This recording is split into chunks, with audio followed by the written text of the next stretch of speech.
अगर तुमने इस वीडियो पर क्लिक करा है तो I know you are a JoJo fan और आई एम श्योर तुमने स्टील बॉल रन का फर्स्ट एपिसोड देखा होगा and it was good right. मैंने अभी तक नहीं देखा बट मैंने मांगा पढ़ी है तो आई नो कि क्यों लोगों को ये इस लेवल पर पसंद आ रहा है। मैंने इस वीडियो में बोला था कि स्टील बॉल रन से द पीक ऑफ जोजो starts, story wise, character wise, art wise. तो आई एम वेरी हैप्पी कि अब और भी लोग इसका एक्सपीरियंस कर पा रहे हैं। बट मैंने अभी तक स्टील बॉल रन नहीं देखा क्योंकि आई हैव डिसाइडेड कि मैं पहले दोबारा जोजो के सारे पार्ट्स देखूंगा और अभी जब तक मैं ये वीडियो डालूंगा तब तक गोल्डन विंड खत्म होगा। रिवॉच करते टाइम मैंने नोटिस करा कि diamond is unbreakable is the most interesting and coolest जोजो पार्ट, क्योंकि इस पार्ट में हम देख सकते हैं कि जोजो की जो आइडेंटिटी है, जिसकी वजह से जोजो इज जोजो ड्रामा है जोजो के हर एक एलिमेंट में, जोजो के कैरेक्टर्स में जो है, जो इसके आर्ट स्टाइल में है, जो इसकी स्टोरी में है, वो हम इस पार्ट में बनते हुए देख सकते हैं। वीडियो में हम बात करेंगे कि क्यों part 4 is the best, the most interesting part of जोजो और कैसे इस पार्ट से जोजो की जो यूनिक ड्रामेटिक आइडेंटिटी है वो यहाँ से बनती हुई हमें दिखती है। आओ बात करें।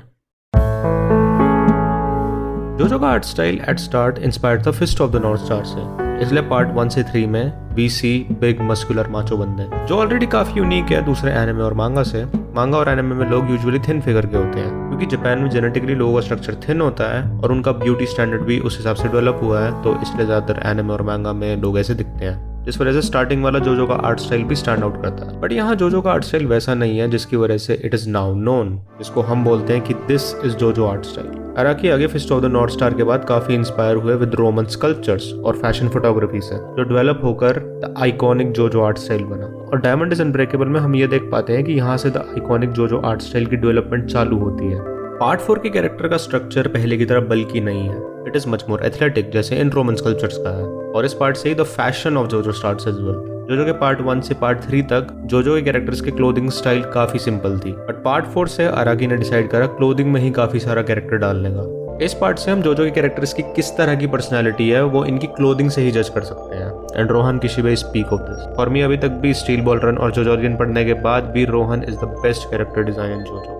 कलर कॉम्बिनेशन तो बहुत ज्यादा इंटरेस्टिंग है ही, लेकिन इसके ईयरिंग, इसके शर्ट बटन मैंगा पेन की निब्स हैं। अगर मैं तुमसे बोलूं कि मैंगा के पेन की निब्स से ईयरिंग बना दो, इसके बटन्स बना दो, तो in theory it's so weird right, लेकिन somehow it works. Not only it works, as I said, this is my favorite character design ever. और इसमें देखो, एक रिंग इसकी मैंगा की बुक है और दूसरी रिंग इसका स्टैंड हेवंस डोर है। It is just so good. I'm sorry my guys, I got excited. मैं वीडियो की स्क्रिप्ट रोककर रोहन किशिबे की ये वाली आर्ट बनाने लग गया था। This is how it turned out. तो हाँ, with all this we can see जो जोजो का आइकॉनिक आर्ट स्टाइल है, जिसकी आर्ट में ही खूब सारा कैरेक्टर है, वो पार्ट 4 से बनना चालू हुआ और आगे गोल्डन विंड में we can see how it flashed out even more. मेरे को ये चीज़ बहुत ज़्यादा इंटरेस्टिंग लगती है कॉमिक्स और मैंगा में, ये लॉन्ग रनिंग स्टोरीज में वी कैन सी कि आर्ट स्टाइल कैसे फ्लैश आउट होता है आर्टिस्ट का। It is so satisfying for me. और जो के आर्ट स्टाइल में अगर तुमने सुनना है तो you can watch this video, अगर तुमने नहीं देखी तो। अब बात करते हैं कैरेक्टर्स की। पार्ट 4 से जोजो के कैरेक्टर्स भी feel much more JoJo-esque. Part 1 से 3 तक जोजो के characters are very well made, but again उनके कैरेक्टर में जो जोजो के कैरेक्टर्स में जिस लेवल की केओटिक आइडेंटिटी होती है वो नहीं थी। पार्ट 4 से वो चालू होती है। हर एक कैरेक्टर काफी ज्यादा डिफरेंट है इन इट्स थीम और इनके मेजर कैरेक्टरिस्टिक्स में, लेकिन they also have a lot of chaos and drama in their characters, जो जोजो का सिग्नेचर बन जाता है आगे। जोसुके इज ए कैरेक्टर जो ओवरऑल एक गुड काइंड इंसान है, जिसको अब एकदम से उसके फादर और उसकी फैमिली के बारे में पता चलता है, जिससे वो कभी नहीं मिला। उसको काफ़ी सारी कॉम्प्लेक्सिटीज फेस करनी पड़ती हैं, इमोशनल और फिजिकल दोनों। उसके मॉरल्स टेस्ट होते हैं और it is shown very very well. JoJo writes its characters very well, लेकिन इस पार्ट से there is a lot more chaos और drama to every character and their arc. For example, मेरी one of the favourite moments इस part में है जब जोस के पहली बार जोसेफ से मिल रहा होता है और वो फिगर आउट कर रहा होता है कि what relationship is even this. Josuke इसका पिता है but there is no connection between them. वो पहली बार मिल रहे हैं, लेकिन Joseph is also not a bad father. जिस मोमेंट उसको पता चला जोसुके की एग्जिस्टेंस का, he took his responsibility. This causes a lot of different emotions or thought जोसुके में, और जोजो shows it very well. But अब in जोजो this exploration of these emotions as well is dramatic, chaotic, much more bizarre. और again in theory this should not work, क्योंकि ये character जब complex emotion feel कर रहे होते हैं तब उनको पहले यही समझना पड़ता है कि वो एक्चुअली क्या फील कर रहे हैं, which makes the process of it much more slower.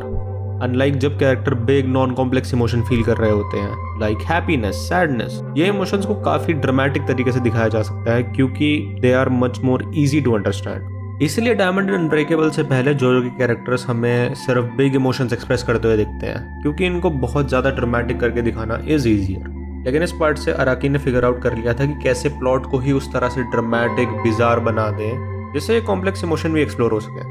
Characters में जब 10 इमोशंस एक साथ उनके दिमाग में आ जाते हैं, कैसे वो ऑडियंस भी देख सके। और this is also why JoJo becomes much more impactful for us. Yuki को भी काफी बड़ी एग्जांपल है। She is obsessive, almost bad character, जिसके आगे ग्रोथ होती है into a good character who is capable of healthily loving her partner. Obsession को ड्रामेटाइज करना इज इजी, लेकिन जब उसकी ग्रोथ हुई उस स्टोरी आर्क में भी अराकी ऐसे एलिमेंट्स डाल पाते हैं जिससे the story arc is very dramatic, but we can also see her changing slowly and see her figuring out things. Rohan Kishibe भी, जो स्टार्टिंग में मॉरली ग्रे होता है, जिसको ह्यूमन कनेक्शन से और अपने एक्चुअल इमोशंस एक्नॉलेज करने में दिक्कत होती है, we see him slowly change throughout the story, और एंड में he is much more comfortable with people, with expressing his emotions। फिर आगे गोल्डन विंड में ये ड्रामेटिक तरीके से कैरेक्टर के कॉम्प्लेक्स इमोशंस दिखाना is done with every character except जॉर्नियो।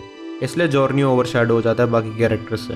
He is an interesting character as well, but जिस तरह से बाकी के कैरेक्टर्स की स्टोरी आर्क की स्टोरी एक्सप्लोर करती है, जॉर्नियो की वैसी नहीं है और he gets side line.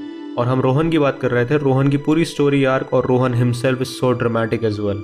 Look at him, look at his character design, so good, it's so good, it's so good, it's so good. एक और मेजर चीज जोजो की है जो यहाँ से चालू हुई is it's battle of wits, characters being creative. JoJo eventually आगे जाकर ऐसी स्टोरी बन जाता है जहाँ your stand power is important, लेकिन और ज्यादा इंपॉर्टेंट है कि हाउ स्मार्ट यू आर, और तुम अपनी पावर्स को कितना क्रिएटिवली यूज कर पा रहे हो। जोस्के के स्टैंड को कभी भी जोतारो की तरह पावर अप नहीं मिलता, कोई एक्स्ट्रा बिग एबिलिटी उसके पास नहीं आती, वो थ्रू आउट द स्टोरी वैसा ही रहता है, लेकिन ही is very very creative with stand. And fight में भी वो कीरा जैसे कैरेक्टर से लड़ पाता है because he is just very creative with his ability. और again this is very flashed out in Golden Wind, Bucciarati के कैरेक्टर से। His stand may not be the strongest one, but he is very creative with it. ये चीज भी flash out होते होते इसका peak version अब हमें नई टाइमलाइन में दिखेगा। स्टील वॉल रन में तुम देखोगे कि काफी सारी एबिलिटीज इन थ्योरी अगर तुम पावर स्केलर की तरह देखो तो स्ट्रॉन्ग नहीं होंगी, बट जिस तरीके से वो यूज करी जाएंगी इट्स सो क्रिएटिव, जिस वजह से फाइट सीन्स बहुत ज्यादा इंटरेस्टिंग होते हैं।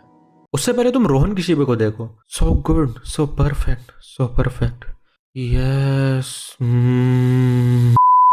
एक बंदे ने काफी पहले मेरी फैमिली को बोला था कि माई हैंड्स आर गिफ्टेड, कि जो भी मैं अपने हाथ से करूंगा that will be the best. That person was so right.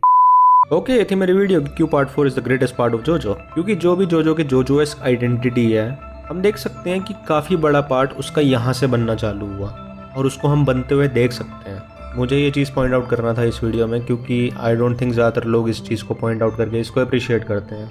तो आई होप मेरी इस बारे में बात करने से अब तुम्हें भी ये चीज़ उतनी ही कूल और इंटरेस्टिंग लगेगी जितनी मुझे लगती है।